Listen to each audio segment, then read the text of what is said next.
Welcome to Actually You Can, the podcast for purpose-led entrepreneurs and professionals looking to up-level their results and fulfillment.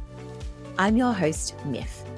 In today's episode, we explore the journey of turning a passion into a business with Dan Cusack. Dan is a multi-passionate entrepreneur and shares his personal experience, practical tips, and invaluable lessons learned from his three ventures: Revive Landscapes, Housemates, Get Plants Delivered, and Dan Cusack Photography. Passions are the whispers of our soul, guiding us towards our purpose. They are the clues that unravel the essence of who we truly are and what brings us alive. And for some of us, embracing our passions and turning them into a business is the key to unlocking a life of fulfillment and purpose. If you've been listening to the whispers of your soul and are thinking of breaking free from the 9 to 5, this is the place for you. So grab a notebook, get comfortable, and join us as we embark on the journey of turning your passion into a business, because actually you can. Hi, Dan, and welcome to the show. Hey, Miss. Thanks. It's great to be here. I'm so excited to talk about all things passion and business with you today. But before we get started, there's a vibe about you that I just don't think comes through on audio. So before we kick things off, just to give people a better indication of who Dan is, I would love for you to describe yourself as a friend would describe you in 3 words. Oh, put me on the spot. 3 words. Hopefully friendly, high integrity, and I'll say energetic because people are telling me that lately. I know that was technically 4 words, but we'll go with that. And, you pave your own pathway, so you're more than welcome to have 4 words. Let's roll with that. Thanks, Miss. Appreciate the leeway. And so I've heard from some insider sources who I will not disclose, but I've heard that you've always been a natural hustler. So this particular example was you're one of the first people to get a car at school, and your first car was a gold BMW with some pretty sick rims. So my first question to you is, have you always been an entrepreneur, and when was the first sort of experience you had in business? Well, I think I've got a hunch who gave me that goss, but I'll leave that much for another day. But yeah, look, I think I always have. I actually remember back in, I think it was in college actually, I almost bought a waterless car wash franchise. And I don't know where like this interest came from or motivation, but I got really caught up in the appeal of, I guess, running my own business, even when I was must have been 17 or 18 years old or something. And I met with the owners and I went down a fair way, down this sort of pipeline of chatting to the franchise owners and got really caught up in it. And then I think eventually my mum, who was super supportive at the time, sort of took me to an accountant, and the accountant said something like, well, why don't you just start your own car wash business instead of buying a franchise? And then it kind of clicked that I didn't actually want to wash cars for a living. I just wanted to start my own business. And then I kind of went away and did a few other things and then came back to the business world, I guess. But yeah, I don't know. I didn't necessarily excel at school, but business studies and marketing was something that always appealed for whatever reason. So I'm not really sure where that came from, but it's definitely been of interest for quite a while, I guess.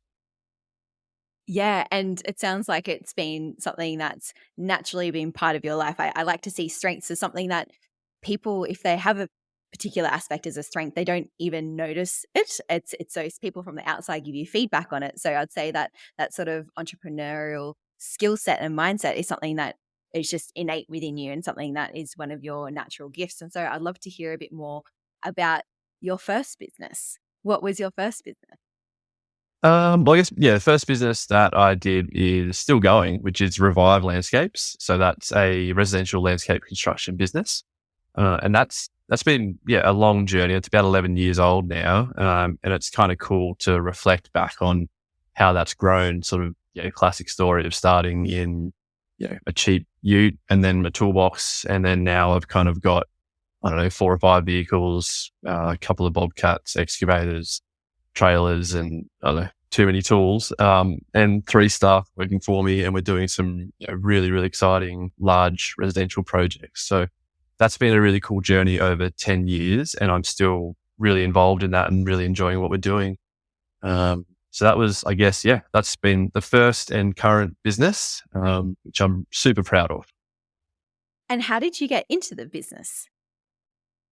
Landscaping, I think I was working in the music industry at the time, working at the University of Canberra, organising events and stuff around the campus, including like Groove in the Moo and Stonefest, if anyone remembers Stonefest back in the day. It's probably still going.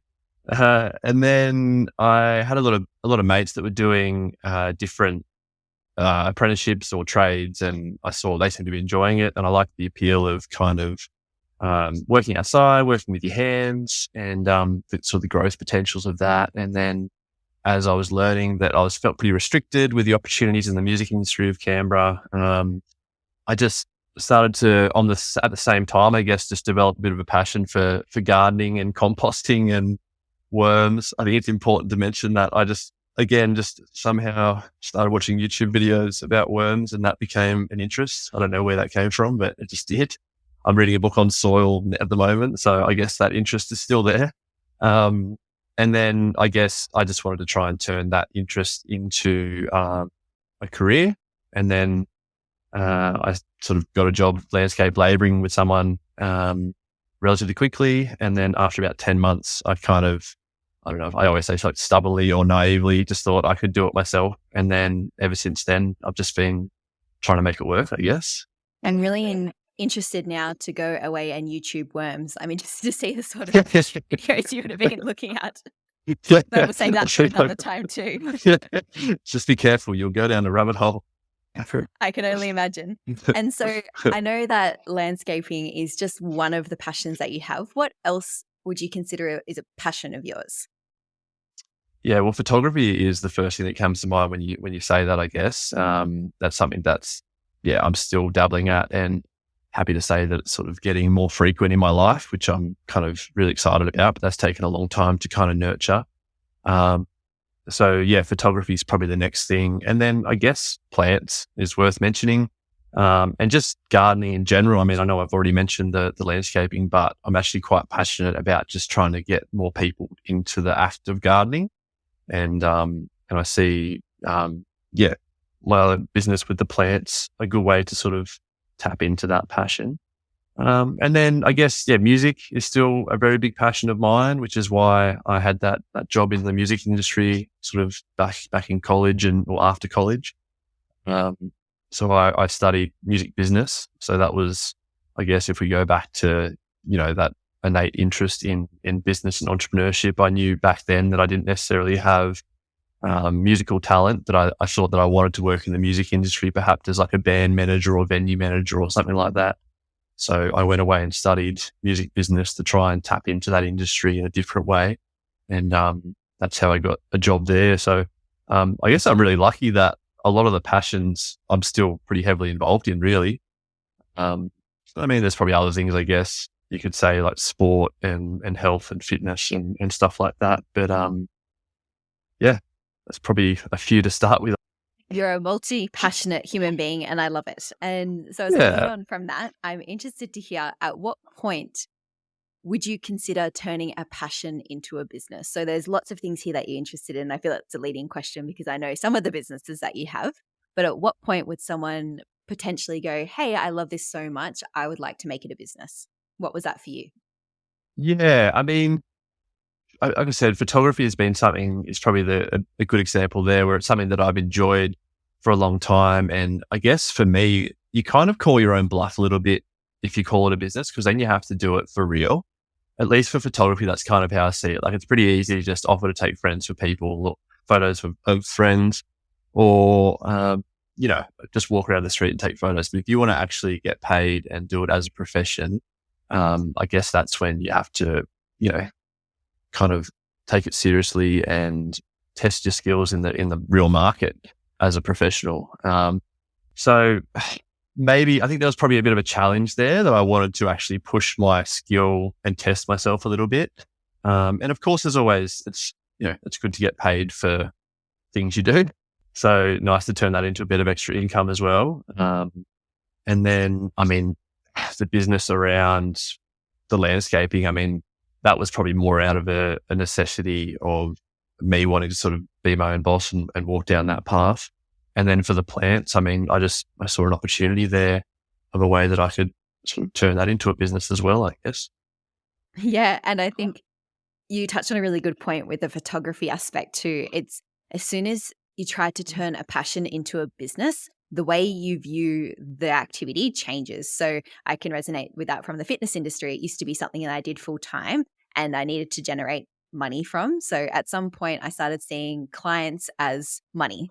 And that changed my whole attitude towards health and fitness. And so as soon as I moved away from doing that full time and it was something that I now do part time, it it really enabled me to fall in love with it and just do what I loved about it. And so I think that's something to note here as well, is that not all of your passions need to become businesses. That some passions are great passions to have. And as you mentioned with the photography, not having any pressure on them, you get to show up however you wish to in a particular area. And then there's the other side of things where if you have a passion and you want to monetize it, you have to be willing to grow into an identity of a business person, because unless you're willing to expand yourself or put yourself in situations where you have that business support, then it won't be a successful business. So I'd love to hear from you. You started these businesses with obviously a passion for the industry. How did you go about turning them into businesses? Yeah, and I should say, I guess it depends how seriously you want to take it, because there's nothing to say that, the side hustle culture is pretty real at the moment. So there's nothing to say that, people can't have their full-time job and have a passion or, a skill, if we call it a skill as well, that they want to try and monetize, and they can turn that into a business relatively easily. I think people get daunted. Potentially, I shouldn't really talk on behalf of other people, but I get the vibe that some people get a bit daunted about what goes into actually, setting it up as a professional business, but it's really not that scary. So I guess for me, after doing it once with the landscaping business, I know that it's just a matter of, basically registering a business name, changing my Instagram handle, and then, putting a logo on Canva, and all of a sudden, you've got a new business. So, of course, there's more than that depending on what you do. Like, you've got to match up with some insurances and whatnot, depending on sort of what field you're in, and make sure you are remaining professional. That's very important. But yeah, it certainly can be done as a bit of a side hustle as well. And that's essentially what I am doing right now. I mean, 95% of my income comes from Revive Landscapes. And then I've basically got two side hustles, one being Housemates, the plant business, and the other one being photography. And it actually works really well for me because I kind of love doing them all. Yeah, that's kind of how I went about it, I guess. Yeah. And so you mentioned a couple of things when starting up a business. So you obviously have to register the business name and then potentially get insurances. How did you go about finding all the things you needed to do to set up a business? Did you have mentors? Did you watch more YouTube videos? How did you go about doing that? Yeah, I think I've always been pretty good at recognizing when I don't know something and then finding someone that does, or recognizing when I'm not great at something or not naturally enjoying something, and then trying to surround myself with people that are better at that. So if I think back, I think the trick that I find with I guess anything, but what makes, I think, a good business owner is you have to be quite resilient and extremely good at problem solving. And I guess I would say determined as well. So you're not deterred when you do hit that roadblock. So for me, and Housemates is actually probably a really good example. If I can give some examples there that, I guess, real life examples. So, when I was approaching setting up Housemates, I knew that I saw a gap in the market to deliver plants to Canberrans. And specifically, I was going to look at indoor plants because I saw a real gap in the market for that. So I had the idea, and then I kind of had to try and figure out all the information I needed. So I had to think about where I was going to store the plants, how I was going to deliver them, what resources I needed for that, what kind of time I could allocate to that, how I would market this new brand. And then once I kind of figured out the stuff that I needed to solve, I basically just started talking to people or listing who I thought I needed to talk to, or just literally ringing around or starting to have conversations. So like, as a more specific example, step one is often finance. So I've got a really good relationship now with my accountant. So we struck up a meeting and worked through the numbers, which is kind of boring but essential. And we started doing a bit of forecasting to see like how would this actually look, like what would the sales levels need to be able to afford that rent and that level of initial investment. And then, the next step from there, I really appreciate good branding and marketing. So I started talking to some people that I really admire who could help me with that and getting prices for that sort of thing. I started looking into prices for equipment. So like I've got a 20 by 6 meter polytunnel. So that cost a fair bit of money. So I just sort of budgeted that in. I knew I needed some land to do all this. So like without going on and on, basically I had to list things. I had to get it out of my head onto paper and just pragmatically work my way through the list. And I hit so many roadblocks, Miff. I don't know how it appears, but you will know this. Like it's never a straight, narrow path. It is, it is wonky. It is bumpy, and it's hard. It's extremely hard, and it's important, I think, to be surrounded by people you can talk to. That hopefully have been through something similar and can just pick you up when you're feeling a bit down. Like about a year ago, I had a bunch of plants, but I wasn't quite ready with the website. So unfortunately, a lot of plants died. And that was quite a moment for me. It was actually quite disheartening. I'm talking, a couple $1,000s worth of plants because they were outside. We had frost come in, and I felt quite defeated. But the trick there was, I probably, wallowed in it for a little while, but I managed to sort of pull myself out and say, all right, well, what did I learn from this? Time to come up with a better plan and, take this on the chin and move forward and keep pushing on. It does take, you got to be pretty resilient to do it. But I think just don't let it stop you. Just try not to let it stop you. If you get that first hiccup or 10th hiccup, just if you really want it, just keep pushing forward. And so you mentioned that it's a wonky, bumpy, twisty, loopy back on itself path. Absolutely. Entrepreneurship. What keeps you motivated? So when you're feeling defeated, what do you draw on to keep you moving forward? Well, ironically, that path kind of is quite appealing as well, because I don't think I'm someone that can fit into like the traditional kind of, career. Just as far as I think I kind of clearly, high functioning or something, but I thrive off having a bit of chaos. I like that sort of thoughts around, I think, I'll probably butcher it, but they talk about the fact that what makes a quality or meaningful life is that balance between order and chaos. So I'm constantly trying to straddle that sort of line and find that sweet spot. But I feel like for me, if I was to just have one job, sure, if I could find the dream job, whatever that is, I guess I'd be content. But I feel like for me right now, I'm actually sort of happy to forge my own path, which allows me to fully challenge myself and I guess make it as interesting or as challenging as I want. And that is frustrating that's what I've chosen sometimes, but I wouldn't change it for anything. So, yeah.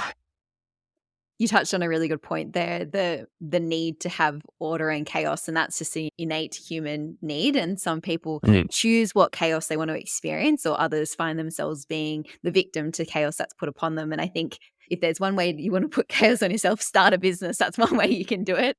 There's a couple of other ways you can easily do it, but I think you're completely spot on there. I think it's acknowledging that humans do thrive off a bit of uncertainty and chaos. So seeing it as rather a challenge, which it seems like you see it as, rather than something that's a threat, could be really key. Absolutely. And don't get me wrong, as I've touched on already, like there's definitely days when you feel defeated and you're questioning like, what the hell am I doing this for? But I always remind myself that of all the sort of benefits that come with running a business, and which can be just the small things like the amount of pride you can take in sort of, what you've created, whether that be the culture in your own business or the reputation that your business has, or literally for me, the delivered product of what we create. And then, that's sort of more with Revive Landscapes. And then, with Housemates or photography is a good example. The fact that I can create images that, like a family portrait session or something where people can, really look at that for years to come and be very happy. That's a tangible thing that you're able to create as a business owner or as someone who pursues their interest, I guess, and actually, takes it that extra step further. And something I wanted to mention, Mitch, is like I think the opposite of that is I don't know too many people sort of earning a lot of money working in a corporate position that are sort of fulfilled, as sort of blunt as that sounds.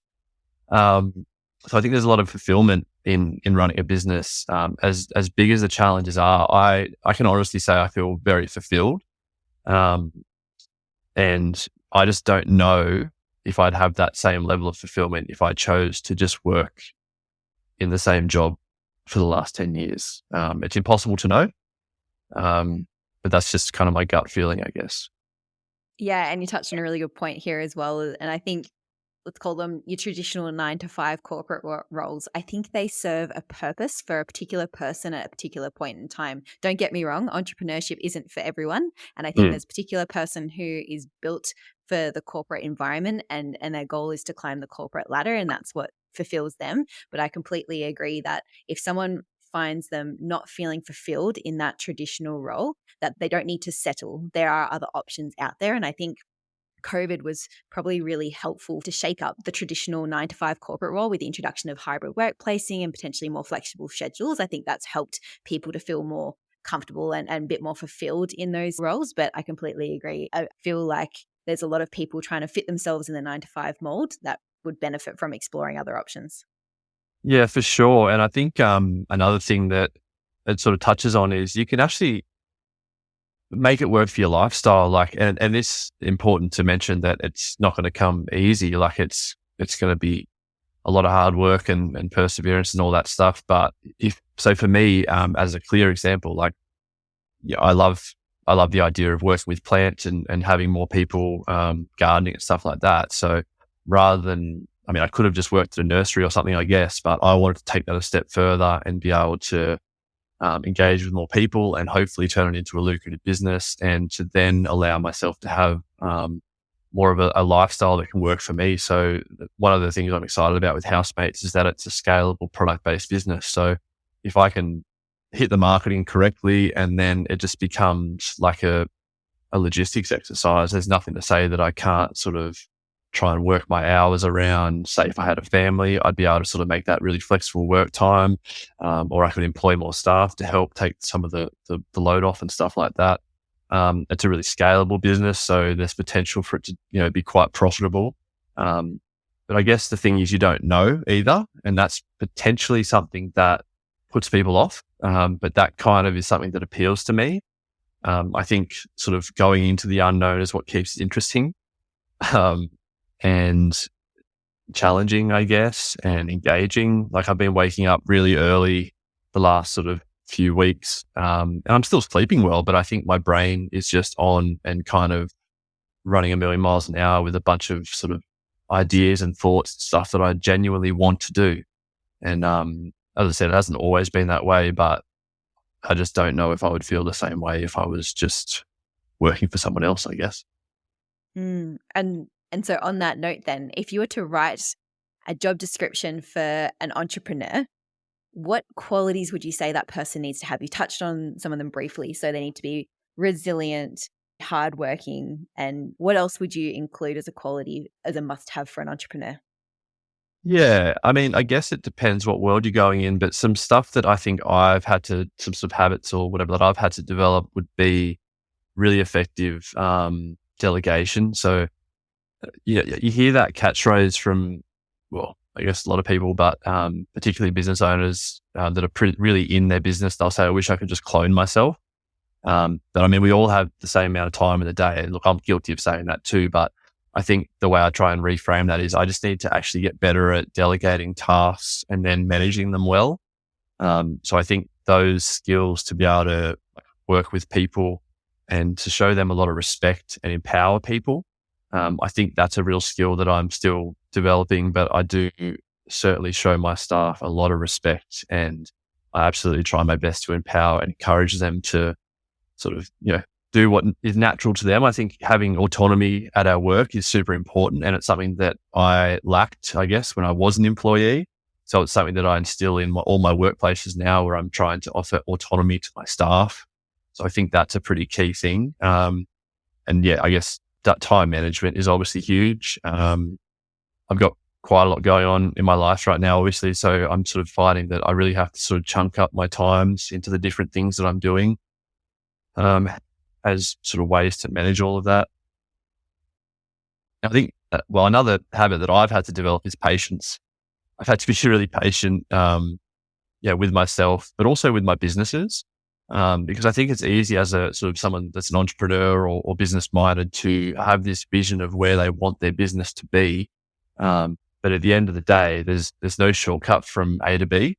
You just have to sort of do a lot of hard work, try a bunch of different things, and just persevere, really. I think sometimes we hear about those 1% of success stories, but reality is, out of a lot of business owners I know, we're all just sort of trying our best to make things work and get by. So yeah, I guess patience and perseverance, I guess, if I can put it in a more sort of practical word. That's probably the first things that come to mind.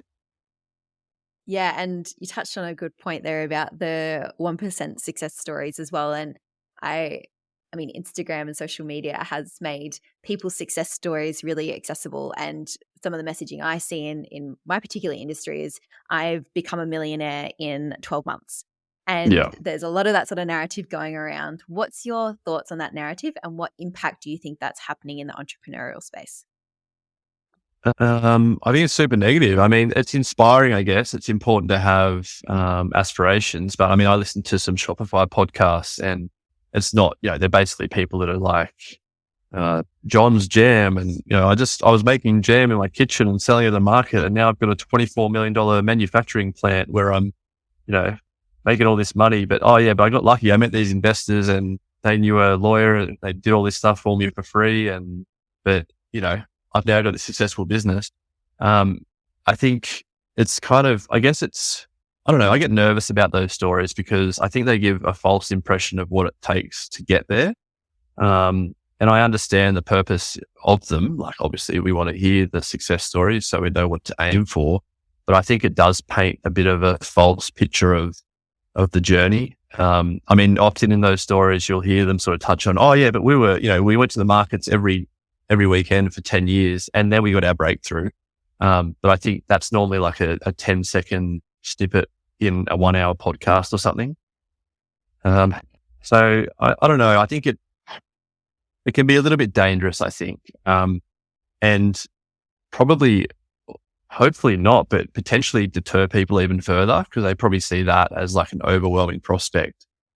The ultimate millionaire success story, compared to they're just trying to pay the bills and the mortgage and get by, and they can't possibly imagine how they can get from one point to the other. But I think if there was more stories about the person that actually, made an extra $20,000 a year by pursuing something. But I guess what annoys me about Myth really is that it's all focused on money. That's probably my biggest gripe. Like, there should be more focus on how that's affected their psychologically, like whether they're happier, more fulfilled, whether they wake up and feel, a sense of purpose. I don't hear that ever get talked about. Often they'll talk about how stressed they are. And I remind myself of this because I think it's important to not put all our focus on money. Money's good, but I think if that's your end goal in business, you're probably going to be severely disappointed and you'll probably quit. So I think having a clearer vision on why you're doing what you're doing, rather than the end goal being, I want to be successful or rich, I think that can be quite dangerous. I guess another way to word that, which I'm sure you know more about me, is the intrinsic, extrinsic kind of motivators, and I guess how dangerous those external kind of motivators can be. So I've got two questions to follow up on that one. First one is, so why do you do what you do? I think it excites me, I guess. Like, I follow my gut with a lot of things that I do. I mean, people have said to me recently, because I am doing the landscape business, the plant business, photography, and I'm teaching and studying, and they say, like, that's a lot. I'm like, yeah, but I enjoy it all. and I can kind of focus more or less on things as I like to, I guess. So I do it because I enjoy it.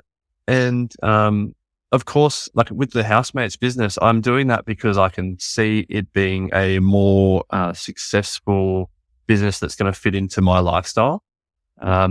With Revive Landscapes, I feel like I've tried it for 10 years and I'm still very excited about it, but I'm quite like the realities of it are it's an extremely physical job.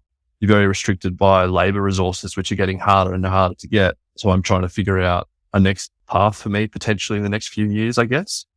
But yeah, I love the landscape world and the garden industry, and I think I don't overthink it, to be honest, Mick. I just kind of that's something that feels right to me, and it feels like a good thing to pursue. And photography, I guess, as another thing of why do I do that? I mean, it slows me down. It forces me to slow down and be present and sort of flex a bit of creativity. And I really enjoy that as well. So, yeah. I loved how you phrased it. You do it all because you enjoy it and therefore it's energizing. I think a lot of people, when you say, I do all these things, people's initial reaction is, oh, you're so busy. And it's like, I don't see it as busy. I believe, similar to yourself, that if you sincerely enjoy the things that you do, you don't see your list as being busy. And probably those words don't even come across your mind. You're just doing things that engage you and excite you and that are enjoyable. And potentially people who are using the term busy maybe haven't found their version of that and the things that really bring them joy. Absolutely. I mean, there's still plenty of tasks. Like even today, I spent most of today just working out a project that I need to price up, and it wasn't really a task that I wanted to do, and it took a lot of time. But that's just what needed to be done. So there's not always going to be tasks that you want to do, but I think the harder you work towards, when you figure out what you do enjoy more, and you're willing to put the work in to get you closer to that, then I don't know, hopefully things get better in the future, right? Instead of complaining about the tasks that I don't want to do, I'm trying to sort of do more of the stuff I enjoy or give myself options to do more. Yeah, I think that's really good advice or a suggestion there too is you might, and I personally do this when I goal set, is sometimes I might not have a clear understanding of exactly what it is that I want to do in, 6 months, a year, 2 years, but I have an indication of how I want to feel. And so I lean into that feeling. If something's feeling good, I pursue that. If it's not feeling good, I know it's probably not right for me. So I love that you've touched on that one too.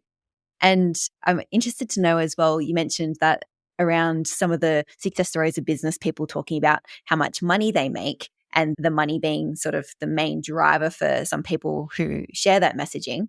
What's your views on money in terms of your businesses? Obviously, we need money. The economy works on money, but what does money enable you to do? I've always invested back into myself and my businesses. So I haven't been financially super successful, but I have been really happy with the fact that I've kind of backed myself and my businesses. So whether that's with buying new camera equipment or buying a new truck or Bobcat or whatever it is to hopefully allow us to do more projects quicker and stuff like that. And as I said before at the start, like with Housemates, I've really invested quite a lot of money in setting that business up. So I guess I think I'm constantly investing in myself or in my business goals and aspirations. And then, my front yard's not landscaped yet.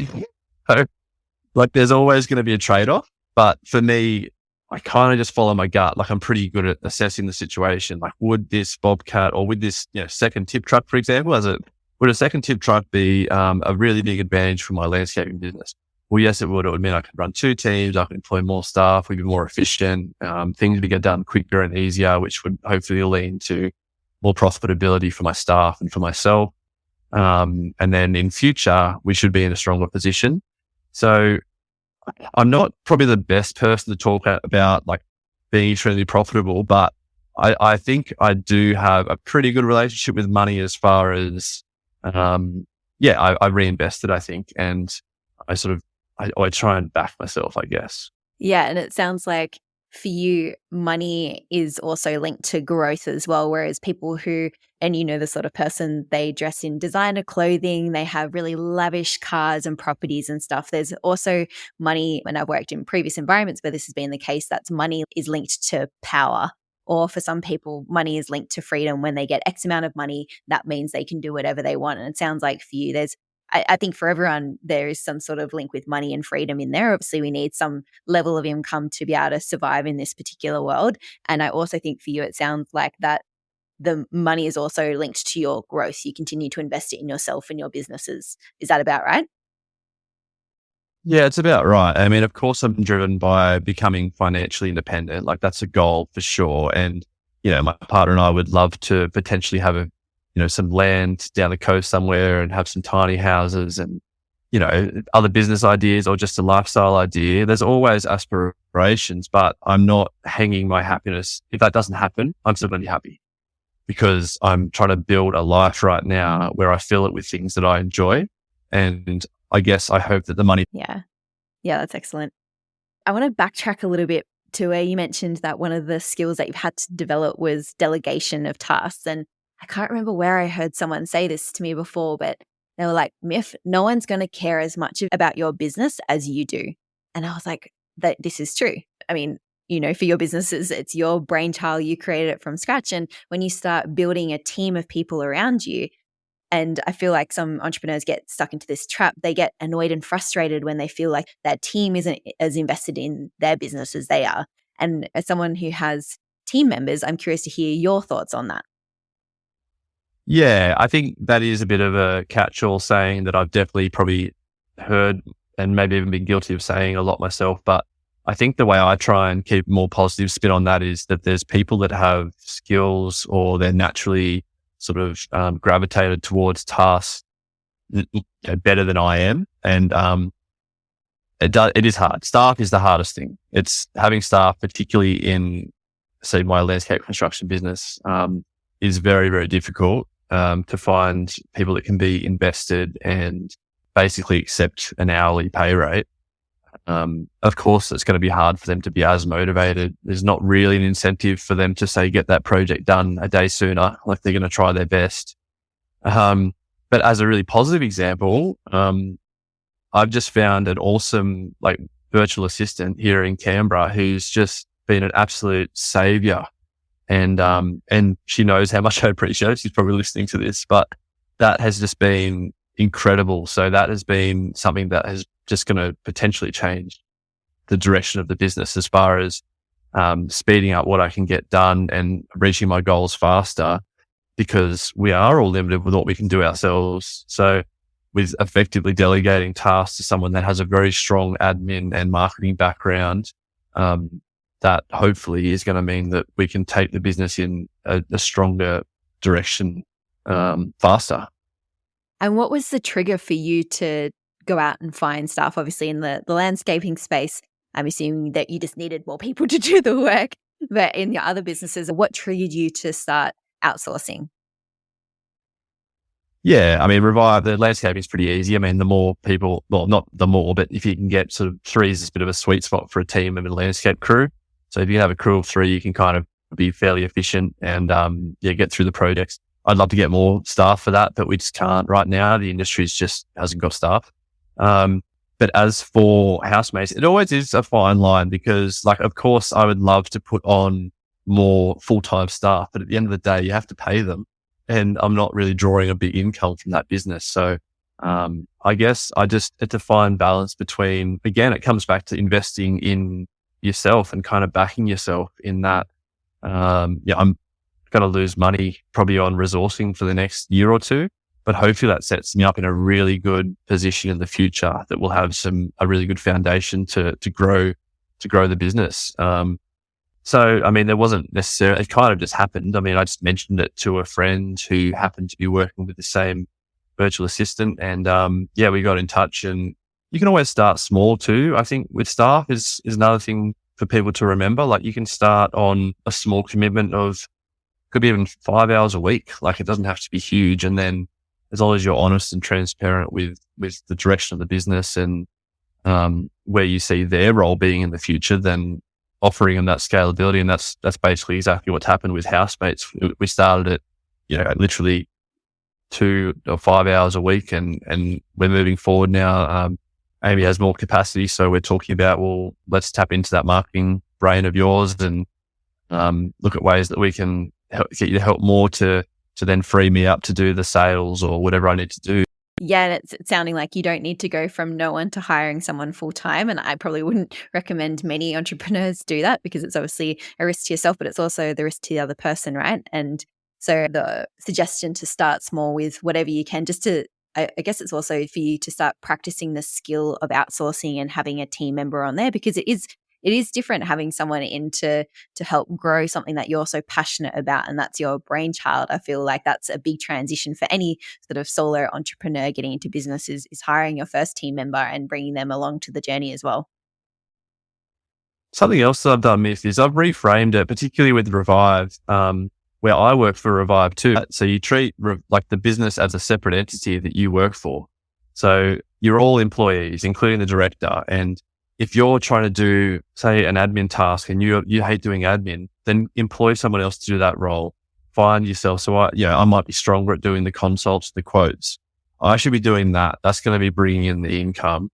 Let's get someone else in to do those other tasks where I'm not so strong at, and they kind of take all my energy. But I think there's a mental separation there. And I can't remember actually I can't remember what book it was, but they were actually talking about, even if you, because I consume a lot of like audiobooks and, a lot of information wherever I can, but there was one that spoke about setting up your business. And even if you're one person and you're very small, you should have a job role for every single task. So you should have a HR manager, you should have a sales manager, you should have a marketing manager. And even if you're doing all those tasks, the idea is as you grow, you have a job title ready to advertise to fulfill that role and free you up. So I don't know. I just found that kind of an interesting kind of mental. I feel like that book is E-Myth Revisited. I've got it on my bookshelf, and I think that was one of the first books. That was one of the first books I read with my first business. And it was starting your business. If it's something that you honestly see a future for yourself in, it's not a passion. It's moved to that stage of this is a business and this is hopefully something I'm developing into a career. Then you need to take it seriously, to your point. And it's setting up your business from the get-go to be able to scale and to be able to withstand that growth and to be able to be the vision that you hope for it. So yeah, E-Myth Revisited by Michael Gerber. That's the one. I'm staring at it on my bookshelf right now. Perfect. I'm glad you read it too. Yeah, it's an awesome one. Yeah. And so you mentioned as well that you've had a support network around you. And I'm interested to learn more about how important has networking been in your entrepreneurial journey? Obviously, you got some Canberra-based businesses. How important has networking been in the success of those businesses? Yeah, massive. I mean, if nothing else, just for some moral and mental support. So, I've got some, I'm Canberra born and bred, so I've got lots of networks just from that alone. Just friends and people I know, I guess. But as far as like professional networks, if you go back 11 years, one of my good mates, Brenton, starting a building company around the same time. And I don't think I would have got through those first couple of years if it wasn't for that. Like, talk about just someone that we could kind of mentor each other and just be like, I don't know what I'm doing, and be like, well, call this insurance broker or, talk to this accountant or whatever. Like, we just really helped each other through those early stages. But I mean, I spoke to him today as well. We're still having those kind of honest conversations where we just help each other through hard times. So there's that with your really good friends. And then, I just like to get deep into things. So I got into the industry, the Landscape Association several years ago, and joined as a member, and it was New South Wales and ACT, but I didn't feel like they were doing a lot for the ACT members. So I kind of just articulated some suggestions via an email, and then they asked me to join the board of directors. So then I did that, and I got to know some people in Sydney, and then I kind of came back and connected with more of the Canberra members, and things have changed since then. I'm no longer on the board, but I have remained connected with a lot of members. And, like during lockdown, I guess I was feeling a bit isolated and a bit lost. So I started a Instagram group chat with just a few members, like 5 or 6 landscapers that I knew. And that was became an awesome community. It's grown to like 28 landscapers in that group chat now. Like, they're all essentially my competitors, but we just get along so well. and we just share frustrations, we share contacts. And I think it's a rare industry where that can happen. I don't know if you get that in like carpentry or electrical or plumbing or consulting, but I feel really thankful for that. So that's kind of, I don't know, I guess I've just been proactive. I just enjoy talking to people about things they're passionate about, and it doesn't take much to connect with someone, especially if they're working in the same kind of industry. I did the same thing with photography years ago. I remember I reached out to Davey Barber and Muzz. There's a few sort of camera photographers, and I just asked if I could catch up with them to pick their brain about what it was like to run a photography business. And then with Housemates now, I mean, I've got so many good connections in the plant nursery world in Sydney, and I've just joined the Nursery Association. So I'm going to start going to some sort of trade meetings and stuff in Sydney. But I don't know, I guess I've always just genuinely enjoyed getting to know people, and I don't know, I'm just a friendly guy. So I like talking to people and connecting, I guess. Like, good to get to know people and like learn about their world. And then I think when you show interest in people, because it is genuine, they start sharing things, and it's just, I think, kind of what life's all about.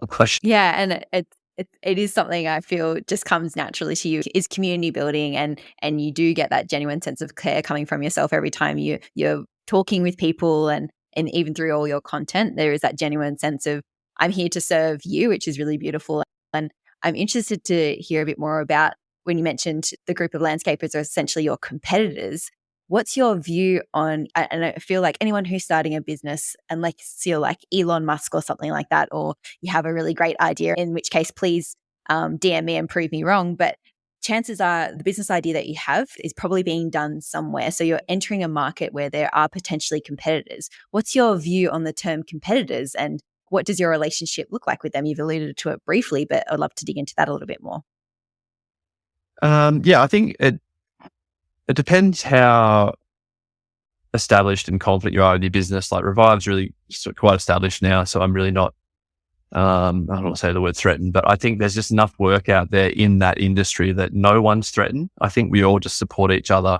But I think regardless, I think you just find the people that if they aren't sort of, there's definitely still people in the landscape construction industry that want to hold their secrets to their chest, and they don't want to open up, and they kind of keep you at arm's length. But that's okay. Like they can do their thing.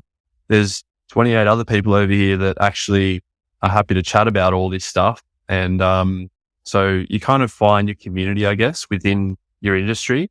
And I mean, I think every business is slightly different. So I'm going to be supplying plants in a new industry there, and that's potentially going to upset some people, particularly as I'm doing plant delivery, which is a little bit different. And I hope that's kind of why I'm doing it, right? I'm trying to shake up the market a little bit. I'm trying to disrupt the market, and change the way people think about buying plants. So I've got no doubt that I'm going to upset some people in the retail plant market. But I mean, it's kind of, I feel like it's on them to rise to that. If that becomes a problem, it's on them to change the way that they do their business. There's going to be plenty of people that are doing, things that I can't do. And that's just like, you can't really get your ego get in the way of that. Like, you just do your best. And if it's, integrity is important to me, as I mentioned at the start, and I'm going to treat everyone that I come in contact with as much respect as I can. And I hope that gets returned. And if it doesn't, then that's fine. I just won't spend time. Yeah, and I love that you mentioned that you're looking to disrupt the industry, and I really see that in any sort of industry, is when you get a new player who's doing something different. Exactly to your point, it's the opportunity for the industry as a whole to rise. And I think that anyone who's in an industry for genuine reasons to improve it or to deliver a particular service for a customer, they should, and I won't say they should do anything, but my honest opinion is that they could see it as an invitation to grow and evolve and have a further impact in the industry that hopefully they're working to improve anyway. Yeah, I guess as another example, in the landscape conversations that I'm in, we all get very frustrated with how much time we spend doing the on-site consults and quotes, because we basically, the landscape and construction industry, you don't expect, there's expectation that you'll provide that service for free. there's been a lot of discussion about like, how can we change this? And a really positive thing, I guess, I think to your point is that we kind of, as a collective, we said, well, we could start charging for our consults. And if we did it as an industry, that would sort of, set the new standard and hopefully raise the level of professionalism in the industry. So I think there's some really positive things if people are willing to hear and willing to talk together. And look, most people will probably still do quotes for free, and that's fine too. But if people are willing to sort of bond together over that shared frustration as a collective, I think that can be really... Very well said. Very well said. I'm interested to hear from you too. What is the best advice you've gotten in business? I think, there's not like a specific one take all, unfortunately. Otherwise, I'd love to share that. But there's a couple of things I could mention, and I've probably already touched on them. But I think one of the messages that I've heard over and over, and it's not necessarily through a specific sort of thing. I mean, Simon Sinek, I guess, is one, but thinking about your why. My accountant's really good at this too. Like, he kind of gets you to really focus on why you've chosen to do what you're doing. And it sounds cliche, but if you actually stop and think about it, it's quite profound, because you need to remember that reason when you start to hit the hard times. And, because you will question it, like, why the hell am I doing this? Is probably a question I've asked myself a million times. So if you get really clear on that, and I hope the answer isn't money, because that is quite dangerous, I think. And I think I've made that probably pretty clear. It can be really, really toxic if you're just focusing on the money, because you'll potentially just quit when you realize you're not earning $100,000 in your first year of running a new business or something. But I think I've also just tried to be really open and talking to people about what I'm doing. And that's always worked really well for me. So just being a bit of an open book and being a bit vulnerable with people. And so I've gained a lot of sort of friends, mentors, and I think as soon as you open up to people, it's quite reassuring, because you learn that they're going through similar issues, and, you're not alone. Business is tough. They have their days where they're questioning motivations or reasons or whatever it is. But I guess one piece of advice that has stuck with me now I think about it, actually, and this is probably more specific to me, but also to a lot of people, is I was just talking to a buddy, Greg, in Sydney, who runs a landscape construction company, and we've become good friends for, all the similar stuff that I've said. We've just been talking over the years with a shared goal of being two business owners in the same industry.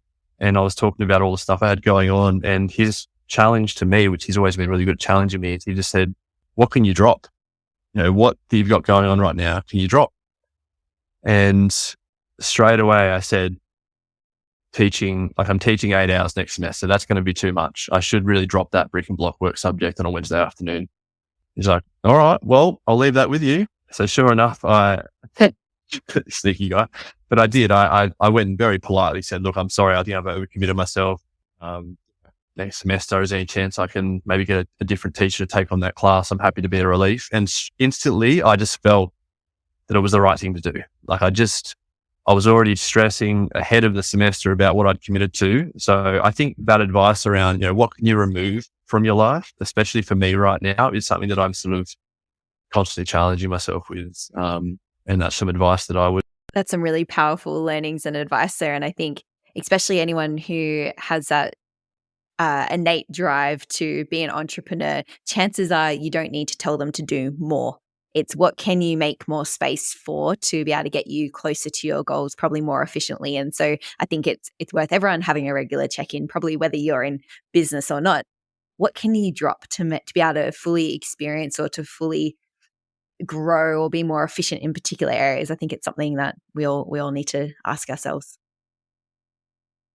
It's a tough one, because often we do the things we want to do, but there's, I don't know. Yeah. For me, it was, as soon as I heard the question, I had something in my mind. So I don't know, maybe if people listen to this, there's something they've thought of already, but what about you, Mitch? I was actually like, I really need to ask myself this too at the moment. I'm getting to that critical mass threshold, but yeah, I think it's a very, very powerful question. It's what's not serving me or what's not conducive to where I'm heading on my journey at this point in time. Doesn't mean that it has to stay dropped forever as well. I think that's something to note as well. If it's something that's important to you, just you just don't feel like you have capacity to do right now, it can still be there on the sidelines ready for you to pick up if you feel and whenever you feel necessary as well. That's a really important point, Miff, because I thought about that the same way. I was like, it doesn't mean I can't, pick up more teaching in the future. And Greg, just to sort of double down on some stuff I've been saying, I did sort of push back and said, yeah, but Greg, it's like, it's an extra $400 a week that would have been really useful. He said, don't you dare chase that dollars, Dan. And I said, yeah, you're right. I know you're right. So, just to reinforce that piece of advice as well, because it's dangerous if you start chasing, whatever pays the bills and you lose yourself. It can be. Yep, that's a vicious cycle. It can be addictive when you realize how easy it is to be earned. Especially if you have lots of different skill sets, how easy it can be to earn some additional cash. It can be a vicious cycle to get into when you're focused on earning the cash rather than is growing the thing that you're hoping to use the cash on. Absolutely. Particularly if it's like hourly payments for things like personal training for you, I imagine, or teaching for me, or photography. Like you think it's easy just to fit these sort of 2 or 4 hour chunks into your week, but then they all add up on top of you. So. Oh, and it's never just the 2 hours too. It's you care about it. So you invest the time in prepping and all that sort of stuff too. And so, Dan, I'm keen to hear if someone's listening to this going, I have a burning passion and I've been really interested and curious to turn this into a business. What's something that they could do in the next 24 to 48 hours to start turning this passion into a business? So I guess it's a tricky one. I appreciate that. Yeah, the questions feel like, what can they do right now? Because I'm just saying, this can be a tricky one too. I'll just say start consuming information, because I think there's so much free stuff out there, whether it's YouTube or audiobooks or, you can look up anything these days. But specifically, a couple of things that stuck with me is Stephen Pressfield's books. Have you listened to his audiobooks? So he's got The War of Art and then another one called Turning Pro. And what I love about it is he talks about defeating resistance. And I think if there's anyone that wants to start a business that hasn't, then I think hearing Stephen talk about resistance over and over in 1,000 different ways, it kind of like, it really hits hard. It's like, what is stopping me? And he challenges me when I listen to that, because it's very easy to make excuses for why you haven't started something. But when you hear someone kind of explain how to pull it apart and defeat resistance, as he says, and it sounds kind of cliche, but like I think it actually is really powerful. If you're ready to hear it, I think it's really, really powerful. So Stephen Pressfield, I think he has some really good books that people could download on Audible and look into it. The War of Art is the bigger one, and then Turning Pro is like a little 2-hour side one that they can listen to as well. And I've definitely sent both of those. That's really creepy you say that, because about 4 books over from eMyth in my bookshelf is 3 of Stephen Pressfield's books, including those 2. They are fantastic books. I could highly recommend downloading them or grabbing a hard copy. And I think because you touched on a really good point there too, to do anything, you need to have a particular mindset. And I think those books really help to get you into the mindset that you need to be successful in business. So to be able to carry through the actions that are required and be resilient and be patient and all those qualities you mentioned before, it really starts with you and your mindset. So I definitely think that's a really great first step for someone looking to embark on this journey. Awesome. Well, thank you so much, Dan. I really appreciate your time and for sharing all of your experience and expertise with us. I know you have lots of different businesses, so I won't get you to link all the different ways people can find out about all of them verbally. I'll put them down in the show notes. But thank you so much for your time. It's been an absolute pleasure. Well, thank you. Real honoured to be on here, Miff, and I really love it. Thank you for joining me today for another episode of the Actually You Can podcast. I so enjoy having you here, and I hope you've taken away powerful insights and tools that will support you to achieve your high-level results. Now, before you go apply all this wisdom in your life, I would be so grateful if you are able to leave us a podcast review on the platform that you're listening to, or share this episode with a friend. Your support means that we can help more self-led, high-performing individuals just like you expand what's possible for them. I'd also love to hear your thoughts on today's episode. So please go on and shoot me a note on socials and let me know what you think. You can find me on Instagram as Miff Galloway. Now, go and make those dreams a reality, because actually you can. Speak to you soon.